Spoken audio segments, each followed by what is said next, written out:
Hi! Hello friends. Once again welcome back to RTH retail trader hub YouTube ఛానల్‌కి మరొకసారి మీ అందరికీ welcome అండి. నేను మీ ఫ్రెండ్ రాజు. మరొక మార్కెట్ అప్డేట్ టుడే వీడియోతో మీ ముందు రావడం జరిగింది. సో, ఈరోజు కూడా ఒక ఇన్‌సైడ్ క్యాండిల్ అనేది మీరు అబ్జర్వ్ చేయొచ్చనమాట అండి. సో, ఎన్ఆర్3 ప్రైస్ యాక్షన్ అనేది మీరు ఇక్కడ అబ్జర్వ్ చేయొచ్చు ఫ్రెండ్స్. సో, మీరు అబ్జర్వ్ చేస్తే జాగ్రత్తగా కనుక సో, మండే రోజు క్యాండిల్ ఏదైతే ఉందో ఈ వీక్ స్టార్ట్ అవ్వడం ఇట్‌సెల్ఫ్ మనకి బ్లాక్ మండే లాగా huge gap down right. So, టైప్‌లో మనకి స్టార్ట్ అవ్వడం జరిగింది. సో, 24,400 అండ్ 23,900 అండి.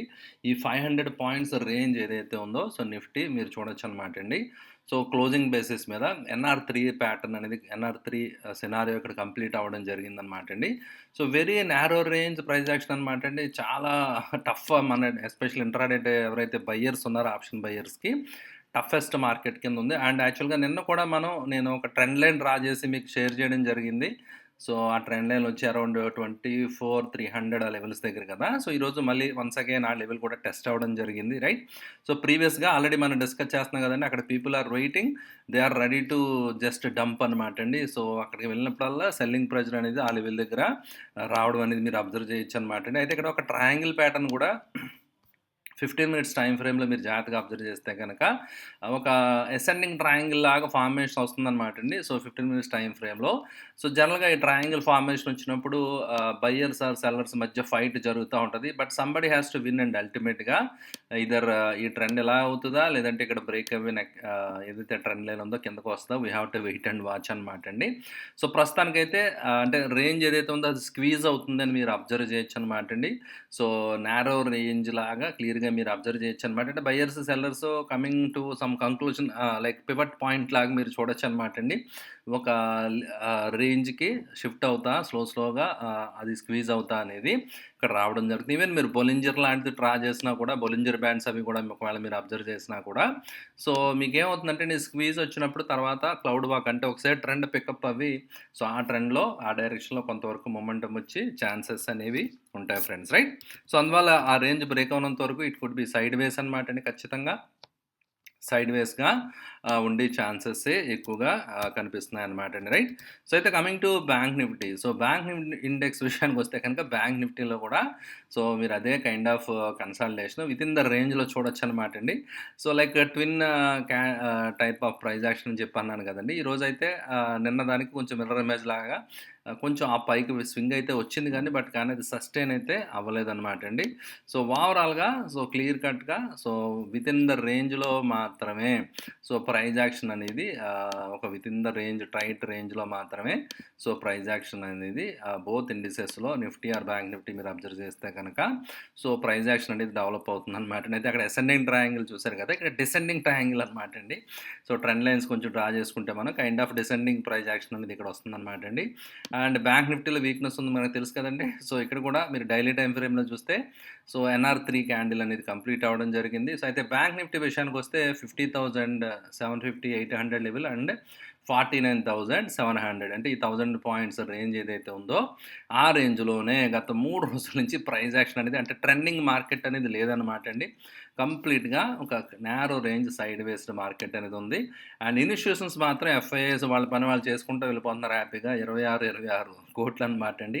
2,626 కోట్లు సెల్ చేయడం జరిగింది. డీఏఎస్ నామినల్‌గా బయింగ్ అయితే చేయడం జరిగింది గానీ, సో, మార్కెట్‌కి పెద్ద సపోర్ట్ అనేది ఇవ్వలేకపోయారనమాట అండి అల్టిమేట్‌గా. సో, మార్కెట్ అనేది సో, ఒక నారో రేంజ్ బేస్డ్‌గా కొంచెం స్లైట్‌గా నెగెటివ్‌గా క్లోజ్ అవ్వడం మీరు అబ్జర్వ్ చేయొచ్చనమాట అండి. And coming to sector analysis right. Sectors మీరు చూస్తే కనుక డిఫెన్సివ్స్ లైక్ ఫార్మా అవి కొంచెం హోల్డ్ అవుతున్నాయన్నమాట అండి. But IT once again under pressure. ఇది కూడా డిఫెన్సివే బట్ కానీ ఇట్ ఈస్ అండర్ ప్రెషర్. ఎందుకంటే మీకు తెలుసు కదండీ అమెరికాలో సిచ్యువేషన్ బాగోలేదు కదా! సో, అమెరికాలో ఎప్పుడైతే బాగోలేదో సో, దాని మీద ఎఫెక్ట్ ఎలా ఉంటది? గోయింగ్ ఫార్వర్డ్ ఫెడ్ ఎలా తీసుకుంటే దాని నుంచి మనోళ్ళు ఎలా రియాక్షన్ తీసుకుంటారనేది ఖచ్చితంగా ఉంటదన్నమాట అండి. అయితే ఈరోజు యూఎస్ అవుట్‌కమ్ ఇవన్నీ రావడానికి ముందర మనోళ్ళు ఎలా పొజిషన్ తీసుకుంటారని అందరూ కొంచెం ఇంట్రెస్ట్‌గా వాచ్ చేసి ఉండొచ్చన్నమాట అండి. సో, మనం ఆ రేట్స్ ఏవైతే ఉన్నాయో అవి అన్‌చేంజ్డ్ అనమాట అండి. రెపో రేట్ ఇవన్నీ గూడా. సో, ఏవి చేంజెస్ చేయలేదనమాట అండి. స్టేటస్ కో టైప్‌లో మీరు పాలసీ చూడొచ్చనమాట అండి. సో, ఎందుకంటే సో, ఇన్‌ఫ్లేషన్ అనేది ఓకే. బానే ఉంది. బట్ కానీ యూఎస్ ఒకసారి రేట్ కట్స్ చేస్తే కనుక మేబీ మనం కూడా కొంచెం ఫాలో అవ్వాల్సి ఉంటదేమో యాక్చువల్‌గా. సో, మనకి కూడా ఇన్‌ఫ్లేషన్ అనేది కొంచెం స్లైట్‌లీ ఎలివేటెడ్‌గానే ఉంది. బాగా తక్కువ లోయర్ రేంజ్‌లో అయితే ఏమీ లేదు కదా! ఇంట్రెస్ట్ రేట్స్ కట్ చేసి అంత స్టెప్ తీసుకోవడానికి. అలాగని చెప్పి when US is cutting right interest rates US తగ్గిస్తున్నప్పుడు మనం కూడా we have to in sync follow అవ్వకపోతే మన కరెన్సీ కొంచెం స్ట్రాంగ్‌గా ఉన్నట్టుగా కంపారిటివ్‌గా డాలర్‌తో రూపీ రైట్? సో, అప్పుడేమవుతుందంటే అండి మనకొచ్చే ఇన్‌ఫ్లోస్ మీద కొంచెం ఎఫెక్ట్ పడతది. సో, అందుకే మీరు చూస్తే గనక చైనా అనేవాళ్ళు కంటిన్యూగా దే హావ్ బీన్ డీవాల్యూయింగ్ అనమాట. వాళ్ళ కరెన్సీని వాళ్ళు చైనా వాళ్ళు ఎప్పుడు కూడా డీవాల్యూ చేసుకుంటా అంటే డాలర్ టు చైనీస్ మీరు కరెన్సీ చూస్తే గనక వాళ్ళు దాని వాల్యూని ఎప్పుడు తగ్గించుకుంటా అంటే మనీ ఫ్లోస్ వచ్చేలాగా, పెట్టుబడులొచ్చేలాగా రైట్? వాళ్ళు దాన్ని మెయింటైన్ చేస్తా ఉండడం అనేది జరుగుతా ఉంటదనమాటండి. రైట్? సో, మన రియాక్షన్ ఎలా ఉంటదనేది చూద్దాం. బట్ గోయింగ్ ఫార్వర్డ్ కొంచెం అన్‌సర్టెన్సీ ఉన్నాయి గాబట్టి, సో, మార్కెట్ కూడా కన్సాలిడేషన్ అనేది అవుతుందనమాటండి. క్లియర్ కట్ ఇంకా సిట్యుయేషన్ అయితే బయటకొచ్చేయలేదు గదా! ఓవర్‌నైట్ రాత్రి రాదనమాటండి. ట్రిగ్గర్ ఆల్రెడీ వచ్చిన తర్వాత it takes time right? Okay. But కానీ విక్స్ అయితే మాత్రం either India VIX or US VIX 2 చూసినా కూడా సో, సిఓబి ఇండెక్స్ అంటాం అనమాట. చికాగో బోర్డ్ ఆఫ్ ఎక్స్‌చేంజ్ అని చెప్పి వరల్డ్ ఓల్డెస్ట్ ఎక్స్‌చేంజ్ అనమాట అండి. ఫస్ట్ డెరివేటివ్స్ ఇవన్నీ స్టార్ట్ చేసిందనమాట అండి. సో, ఎస్ఎన్‌పి ఇది కూడా వాళ్ళదే మీరు ఇక్కడ చూడొచ్చనమాట. విక్స్ కూడా రీజనబుల్‌గానే ఉండడం జరిగింది ఫ్రెండ్స్. సో, ఓవరాల్‌గా మీరు చూస్తే కనుక నిక్కాయ్ ఏదైతే అల్లకల్లోలానికి గురైందో అది మళ్ళీ once again it stabilizing. But కానీ ఇది కూడా ఇంచుమించు kind of inside NR three type of closing basis మీద కొంచెం రేంజ్ వెళ్ళినప్పటికి కూడా బట్ క్లోజింగ్ బేసిస్ మీద కిందకి రావడం జరుగుతుందనమాట అండి. అయితే నిన్న యూఎస్ మార్కెట్స్ కొంచెం కోలుకోవడం జరిగిందండి. బాగానే హోల్డ్ అవ్వడం జరిగింది. అండ్ మన మార్కెట్స్ ఎలా రియాక్ట్ అవుతాయో చూడాలన్నమాట అండి. ఈరోజు నైట్ అయితే ప్రస్తుతానికైతే బాగానే ఉందన్నమాట అండి. సో, నిన్నటితో పోలిస్తే గ్యాప్ అప్ ఉంది. బట్ కానీ సస్టైన్ అవుద్దా లేదా? 200 పీరియడ్ హోల్డ్ అవుతదా లేదా? So, we have to watch అనమాట అండి. సో, అల్టిమేట్‌గా ఇప్పుడు మార్కెట్ యొక్క బేస్ ఏదైనా ఉందంటే అల్టిమేట్‌గా ఇట్ ఆల్ డిపెండ్స్ అనమాట అండి. సో, గ్లోబల్ మార్కెట్ సెంటిమెంట్ మీద మాత్రమే ఎక్కువగా ఆధారపడి సో, మన మార్కెట్స్ రియాక్ట్ అవ్వే ఛాన్సెస్ కనిపిస్తున్నాయన్నమాట అండి. అండ్ జియోపొలిటికల్‌గా ఏవైనా ఎటు నుంచైనా ఏదైనా వస్తే గనక సో, దాని నుంచి కూడా రియాక్షన్స్ ఉంటాయన్నమాట అండి. Right? And coming to results చూస్తే గనక మీరు చూడొచ్చనమాట. రిజల్ట్స్ అన్నీ కూడా బాగానే ఉంటున్నాయన్నమాట అండి.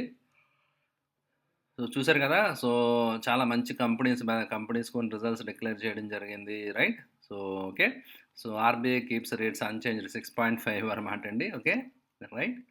ఓకే. సో, మీరు అబ్జర్వ్ చేయొచ్చనమాటండి. సో, చాలా రేట్స్ కంపెనీస్ యొక్క రిజల్ట్స్ అయితే మాత్రం డీసెంట్‌గానే Gokuldas export look at this revenue చాలా ఇన్‌కమ్ పెరిగింది గానీ ప్యాట్ కొంచెం తగ్గింది. రైట్? So, care rating declared good set of numbers అండి. సో, ఈ విధంగా లెమన్ ట్రీ, సీసీఎల్ సో, చాలా మట్టుకు రిజల్ట్స్ అయితే బానే ఉన్నాయన్నమాటండి. బట్ కొంతమంది ఇంకా బాగోలేదన్నట్టుగా చెప్తున్నారు. బట్ కానీ I don't think so. Result season బాగున్నట్టుగానే నేనైతే ఎక్స్‌పెక్ట్ చేస్తున్నాననమాటండి. బట్ గోయింగ్ ఫార్వర్డ్ ఈ గ్రోత్ ఏదైతే ఇప్పుడొచ్చిందో ఈ గ్రోత్ అనేది కమింగ్ క్వార్టర్స్‌లో ఎంతవరకు ఉంటది అనేది దట్ ఈస్ ద క్వెషన్ అనమాట అండి. But as of now so far ఎప్పుడైతే ప్రీవియస్ క్వార్టర్స్ రిజల్ట్స్ ఏవైతే ఉన్నాయో అవన్నీ కూడా రీజనబుల్‌గా బాగానే ఉన్నట్టుగానే మనం కన్సిడర్ చేయాలన్నమాట అండి. So far whatever results we are witnessing అవన్నీ కూడా బాగానే ఉన్నాయన్నమాట అండి. బట్ కానీ how will the market shape అనేది ఇంట్రెస్టింగ్ టు వాచ్ అనమాట అండి. ఎనీ మేజర్ కొంచెం మంచి సిగ్నిఫికెంట్ ఫాల్ వస్తదని చెప్పాను గదండీ! It will be very good buying opportunity అనమాట. ఒకవేళ ఇఫ్ ఎట్ ఆల్ 23,000 ఆ లెవెల్స్‌కి ఏదైనా వస్తే కనుక ఒక మంచి బయింగ్ ఆపర్చునిటీ అనమాట అండి. రైట్? సో, అయితే మీరు చూస్తే గనక సో, మార్కెట్ అనేది ఒక కన్సాలిడేషన్‌లో ఫేజ్‌లోకి వచ్చిన తర్వాత ఇట్ టేక్స్ సమ్ టైమ్ అనమాట. మీరు చూడండి ప్రైస్ యాక్షన్ పైకి కిందకి సో, కొంచెం కన్సాలిడేషన్ అయిన తర్వాత కైండ్ ఆఫ్ ఫ్లాగ్ లాగా ఫార్మ్ అయిన తర్వాత బ్రేక్‌ఔట్ వచ్చింది. Maybe we may see right? So, ప్రీవియస్‌గా ఇక్కడ కూడా అయితే కన్సాలిడేషన్ అప్‌వర్డ్ ట్రెండింగ్ ఛానెల్‌లో కన్సాలిడేషన్ అయింది. ఇది డౌన్‌వర్డ్ స్లోపింగ్ ఛానెల్ కన్సాలిడేషన్ అవ్వొచ్చన్నమాట అండి. సో, తర్వాత బ్రేక్‌ఔట్ అయితే మనం ఫ్లాగ్ బ్రేక్‌ఔట్ అని చెప్పి కూడా మనం దాన్ని కన్సిడర్ చేయొచ్చన్నమాట అండి. సో, ఈ కైండ్ ఆఫ్ ఎగ్జాంపుల్ ఇక్కడ మీరు చూడొచ్చన్నమాట అండి. సో, చాలా కాలంగా సో, లోయర్ హై, లోయర్‌లో ఫార్మేషన్ అవుతా ఇక్కడ రావడం జరిగింది. సో, పైనుంచి ఒక డీసెంట్ కరెక్షన్ అనేది ఇక్కడ రావడం జరిగిందన్నమాట అండి. ఒక 10, 11% కరెక్షన్ వచ్చింది. నేను జస్ట్ ఐయామ్ వెయిటింగ్ అనమాట. అట్‌లీస్ట్ అంటే కనీసం ఒక 10% అయినా వస్తే అది డీసెంట్ కరెక్షన్ కింద మనం కన్సిడర్ చేయాలన్నమాట అండి. సో, బట్ 10% కూడా రాకపోతే అది పెద్ద మనం నెగ్లిజిబుల్ అండి. ఈవెన్ 4, 5% అది కరెక్షన్ అని కూడా అనడానికి లేదు. ఇట్స్ నార్మల్ అండి. That is the nature of the market right? So, అందువల్ల ఏంటంటే, so, we are hardly just move అయింది తప్ప నథింగ్ మేజర్ ఇంకా మనం చూడలేదనమాట అండి. విల్ సీ ఏం జరుగుద్దో చూద్దాం. ప్రస్తుతానికైతే లోస్ పైకి షిఫ్ట్ అవుతున్నాయి. బట్ కానీ ఆహ్, బుల్స్ ఎంతవరకు డిఫెండ్ అవ్వగలుగుతారో, బేర్స్ ప్రెషర్ కంటిన్యూ అవుద్దా లేదా అనేది వీల్ వాచ్ అనమాట అండి. రైట్. ఇది ఫ్రెండ్స్ ఈరోజు మార్కెట్ అప్డేట్. ఐ హోప్ ఈ వీడియో మీకు నచ్చిందని ఆశిస్తున్నాను. వీడియో నచ్చితే లైక్ చేయడం మర్చిపోకండి. అదేవిధంగా ఇంకా ఎవరైనా సబ్స్క్రైబ్ చేయకపోతే మన ఛానల్ సబ్స్క్రైబ్ చేయండి. Thank you for watching the video. See you all. Bye.